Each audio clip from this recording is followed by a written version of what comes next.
Pernah merasa hidupmu seperti tertahan, berat, atau rezeki selalu datang terlambat, tanpa alasan yang jelas? Bisa jadi jawabannya tersembunyi dalam weton kelahiranmu. Menurut Primbon Jawa, orang dengan weton pahing membawa energi kuat namun sensitif. Ada yang mendadak naik derajat hidupnya, ada pula yang terus diuji tanpa henti. Para sesepuh percaya, ini bukan kebetulan. Ada 7 benda tertentu yang bisa diam-diam menghambat atau justru membuka jalan takdirmu. Setelah mendengar ini, mungkin kamu sadar, tanda-tandanya sudah lama ada. Selamat datang kembali di channel ini, tempat kita membahas kisah, tanda-tanda kehidupan, dan warisan kearifan lama yang sering luput dari perhatian. Di sini, kita tidak sekedar mencari sensasi, tapi mencoba memahami makna di balik perjalanan hidup manusia. Jika kamu merasa topik seperti weton, primbon, dan pesan leluhur masih relevan untuk direnungkan, dukung channel ini dengan menekan tombol like, subscribe, dan aktifkan lonceng notifikasi agar kamu tidak tertinggal konten-konten berikutnya yang mungkin sedang kamu butuhkan hari ini. Orang yang lahir dengan weton pahing sering menjalani hidup yang tidak biasa. Sejak kecil, banyak dari mereka merasa harus berjuang lebih keras dibanding orang lain. Jalan hidupnya jarang lurus.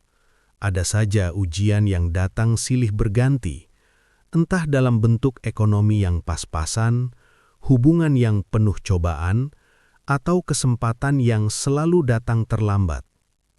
Menurut Primbon Jawa, weton pahing memiliki energi kuat namun sensitif, ibarat api besar yang disimpan dalam wadah tipis. Jika tidak diarahkan dengan benar, api itu bisa membakar diri sendiri. Namun jika selaras, api yang sama mampu menerani banyak jalan. Banyak orang pahing dikenal sebagai pribadi yang pendiam, tahan banting, dan tidak suka mengeluh. Mereka sering memendam masalah sendirian. Di luar terlihat tenang, tapi di dalam pikirannya tak pernah benar-benar sepi. Inilah sebabnya, mereka sering lelah secara batin, meski secara fisik tampak baik-baik saja. Para leluhur percaya, hidup weton pahing memang dipenuhi penundaan. Rezeki ada, tapi tidak instan. Jalan terbuka, tapi harus dilewati dengan kesabaran ekstra. Namun penundaan ini bukan kutukan, justru disebut sebagai proses penguatan jiwa. Ada satu pola menarik yang sering terjadi. Banyak weton pahing mengalami titik terendah terlebih dahulu, sebelum bangkit dengan cara yang mengejutkan. Ada yang lama terpuruk lalu tiba-tiba mendapat peluang besar. Ada yang diremehkan, lalu sukses saat orang lain lengah. Seakan hidup mereka bekerja dalam diam. Masalahnya, tidak semua weton pahing berhasil melewati fase ini.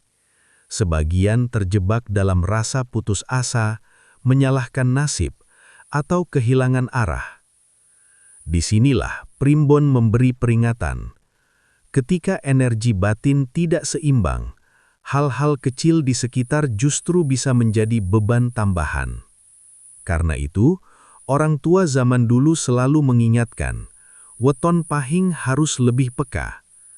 Peka terhadap lingkungan, terhadap tanda-tanda, dan terhadap apa yang disimpan atau dipelihara dalam hidupnya. Bukan soal percaya buta, tapi soal kesadaran. Bab ini bukan untuk menakut-nakuti, tapi untuk membuka mata, bahwa jika kamu weton pahing dan merasa hidupmu berat tanpa sebab jelas, mungkin bukan karena kamu lemah, melainkan karena kamu sedang dipersiapkan untuk sesuatu yang lebih besar. Banyak orang modern langsung menertawakan gagasan ini. Bagaimana mungkin sebuah benda bisa memengaruhi nasib seseorang? Bukankah hidup ditentukan oleh kerja keras dan logika? Pertanyaan-pertanyaan seperti ini wajar muncul. Namun dalam primbon Jawa, hidup tidak pernah dipandang sesederhana itu. Menurut ajaran leluhur, setiap benda menyimpan jejak energi. Energi dari siapa yang membuatnya, dari bagaimana cara mendapatkannya, dan dari peristiwa apa saja yang pernah mengitarinya. Itulah sebabnya, benda yang sama bisa memberi rasa berbeda pada orang yang berbeda pula. Bagi weton pahing, kepekaan terhadap energi ini disebut lebih kuat. Mereka mudah menyerap suasana. Masuk ke tempat tertentu bisa langsung merasa nyaman atau justru gelisah tanpa tahu sebabnya. Begitu pula dengan benda. Ada yang membuat hati terasa tenang, ada pula yang diam-diam membuat pikiran berat. Orang tua zaman dulu sangat berhati-hati dalam menyimpan sesuatu, bukan karena takut berlebihan, melainkan karena mereka percaya rumah adalah ruang energi. Apa yang diletakkan di dalamnya ikut membentuk alur hidup penghuninya. Benda yang tidak jelas asal-usulnya, benda pemberian dengan niat buruk, atau benda yang menyimpan kenangan pahit, seringkali disarankan untuk tidak dipelihara terlalu lama.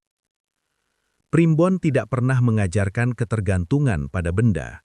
Justru sebaliknya, benda hanya dianggap sebagai pemicu. Jika batin seseorang kuat dan sadar, benda tidak akan berpengaruh apa-apa. Namun jika batin sedang rapuh, hal kecil bisa terasa sangat besar. Disinilah sering terjadi kesalahan. Banyak weton pahing bekerja keras, berdoa dan bersabar, tetapi lupa menata hal-hal kecil di sekitarnya. Mereka tidak sadar bahwa ketidakseimbangan bukan datang dari luar, melainkan dari energi yang menumpuk tanpa pernah dibersihkan. Para sesepuh sering berkata, rezeki itu seperti air. Ia mengalir mengikuti jalannya. Jika saluran tersumbat oleh hal-hal yang tidak perlu, sekuat apapun alirannya, air tetap tidak sampai ke tujuan. Bab ini ingin mengajak kita berhenti sejenak, melihat kembali apa yang kita simpan, apa yang kita jaga, dan apa yang sebenarnya sudah tidak lagi selaras dengan hidup kita hari ini. Bukan untuk takut, tapi untuk sadar, karena seringkali perubahan besar justru dimulai dari keberanian merapikan hal-hal kecil. Para sesepuh jarang membicarakan hal ini dengan suara lantang, bukan karena takut, tetapi karena mereka percaya tidak semua pengetahuan harus diumbar. Ada hal-hal yang hanya boleh disampaikan kepada mereka yang siap secara batin. Dalam primbon Jawa, disebutkan bahwa weton pahing memiliki titik keseimbangan yang unik. Ketika seimbang, hidup terasa mengalir. Namun ketika terganggu, hambatan muncul dari arah yang tak terduga. Disinilah muncul pembahasan tentang 7 benda tertentu, bukan sebagai jimat, bukan pula sebagai benda sakti, melainkan sebagai simbol dan penguat kesadaran. 7 benda ini dipercaya memiliki peran masing-masing. Ada yang berfungsi sebagai penenang batin, ada yang menjaga fokus hidup, ada pula yang membantu seseorang tidak mudah terjerumus pada keputusan keliru. Namun, para leluhur selalu mengingatkan satu hal penting.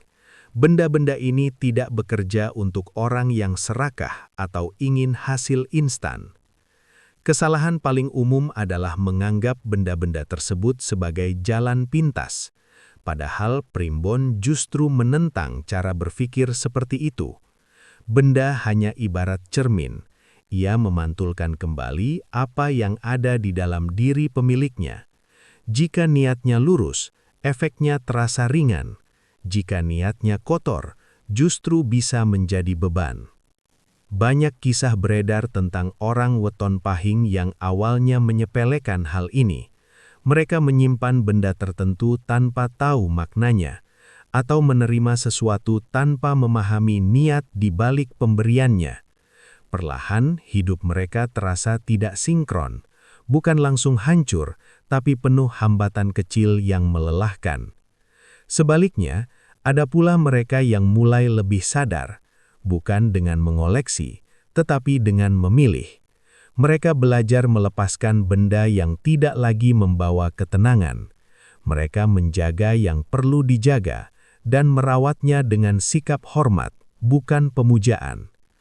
Para sesepuh selalu menekankan, yang paling berbahaya bukan tidak punya 7 benda itu, melainkan menyimpan sesuatu yang seharusnya sudah dilepaskan, karena energi lama yang tidak selesai bisa mengikat langkah seseorang tanpa disadari. Bab ini belum menyebutkan apa saja ketujuh benda itu secara rinci, bukan untuk menggantung, tetapi untuk menegaskan satu pesan penting. Sebelum mengetahui apa bendanya, pahami dulu mengapa kesadaran jauh lebih penting daripada kepemilikan. Tanpa itu, pengetahuan hanya akan menjadi cerita, bukan perubahan. Jika diperhatikan dengan seksama, kehidupan banyak orang dengan weton pahing menunjukkan pola yang hampir serupa. Pola ini tidak selalu disadari, karena ia hadir perlahan, menyamar sebagai kebetulan. Namun bagi para sesepuh, tidak ada yang benar-benar kebetulan. Banyak weton pahing mengawali hidup dengan kondisi yang serba terbatas. Mereka harus bekerja lebih keras, menahan lebih lama, dan menerima lebih banyak kekecewaan dibanding orang lain. Usaha yang sama sering memberi hasil berbeda. Saat orang lain melangkah 2, mereka baru boleh 1. Namun menariknya, ketika mereka tidak menyerah, hidup seolah memberi kompensasi. Ada fase di mana jalan yang selama ini tertutup, tiba-tiba terbuka. Bukan lewat rencana besar, melainkan lewat peristiwa kecil yang tak disangka. Pertemuan singkat, percakapan sederhana, atau bantuan dari orang yang bahkan tak dikenal sebelumnya. Cerita seperti ini bukan 1-2. Ada yang lama menganggur lalu tiba-tiba mendapat pekerjaan dari rekomendasi tak terduga. Ada yang usaha kecilnya stagnan bertahun-tahun, lalu mendadak ramai setelah bertemu orang yang tepat. Semua terasa seperti kebetulan, padahal bagi Primbon, itu adalah tanda energi mulai selaras. Hal lain yang sering muncul adalah ujian menjelang perubahan. Tepat sebelum keadaan membaik, weton pahing kerap diuji dengan masalah berat, bisa berupa kehilangan, konflik, atau kelelahan batin yang membuat hampir menyerah. Banyak yang berhenti tepat di titik ini dan tak pernah tahu bahwa mereka sebenarnya sudah sangat dekat dengan perubahan. Yang berhasil melewati fase ini biasanya memiliki satu kesamaan.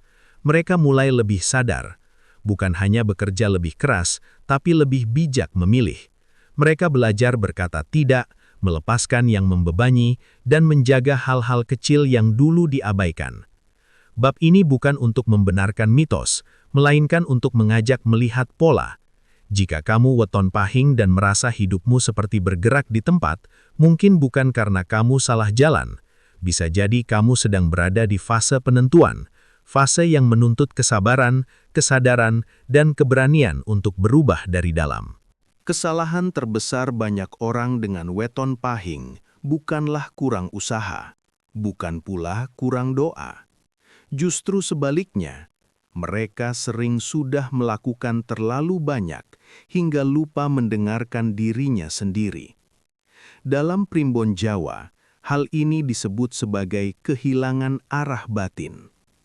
Banyak weton pahing terbiasa menunggu waktu yang tepat, menunggu keadaan membaik, menunggu keberuntungan datang sendiri. Padahal, para leluhur selalu menekankan bahwa takdir tidak menyukai keraguan yang terlalu lama. Takdir merespon gerak, bukan penundaan. Kesalahan lain yang tak kalah berbahaya adalah menyimpan sesuatu yang seharusnya sudah dilepaskan. Bukan hanya benda, tetapi juga emosi, luka lama, dan rasa kecewa yang dipendam bertahun-tahun. Energi yang tidak selesai ini, menurut Primbon, menjadi pengikat langkah. Ia tidak menghancurkan hidup secara langsung, tapi memperlambatnya perlahan sampai orang merasa lelah sendiri. Ada pula yang terjebak pada rasa takut berubah. Mereka sudah tahu ada yang tidak selaras dalam hidupnya, tetapi memilih diam karena takut kehilangan. Padahal, seringkali yang ditakuti bukanlah kehilangan, melainkan ketidakpastian. Ironisnya, ketidakpastian justru menjadi pintu perubahan bagi weton pahing. Para sesepuh mengingatkan satu hal penting. Benda, simbol, dan pengetahuan tidak akan berarti apa-apa tanpa sikap batin yang benar. Kesombongan menjadikan energi menjadi berat, keputusasaan membuat jalan terasa tertutup. Yang dibutuhkan adalah kerendahan hati untuk belajar dan keberanian untuk melangkah. Bab terakhir ini bukan ajakan untuk percaya buta pada primbon. Ini adalah ajakan untuk jujur pada diri sendiri, menata kembali niat, merapikan kehidupan, dan berhenti meremehkan peran kesadaran dalam setiap keputusan. Bagi weton pahing, perubahan jarang datang dengan suara keras. Ia hadir pelan, menguji kesabaran, lalu memberi hasil ketika seseorang siap. Jika kamu merasa hidupmu sedang berat, jangan buru-buru menyalahkan nasib. Mungkin kamu tidak sedang tertinggal, mungkin kamu sedang dipersiapkan. Di akhir cerita ini, satu hal penting perlu diingat. Hidup tidak selalu berjalan lurus, dan tidak semua perjuangan langsung terlihat hasilnya. Entah kamu percaya pada primbon atau tidak, pesan terpentingnya adalah tentang kesadaran, tentang keberanian untuk mengenali diri sendiri, menata ulang hidup, dan menghormati proses yang sedang dijalani. Bagi kamu yang terlahir dengan weton pahing, jangan takut pada jalan hidupmu. Jalan ini mungkin terasa lebih berat, tetapi seringkali menyimpan pelajaran dan kekuatan yang lebih dalam. Perubahan sejati tidak datang dari benda, simbol, atau cerita semata, melainkan dari sikap batin yang jujur, rendah hati, dan siap melangkah. Terima kasih sudah meluangkan waktu menonton hingga akhir. Jika kisah ini menyentuh atau membuatmu merenung, silahkan bagikan pengalamanmu di kolom komentar. Dukunganmu sangat berarti bagi channel ini. Sampai jumpa di video berikutnya. Semoga langkahmu selalu diberi kejelasan, ketenangan, dan arah yang baik.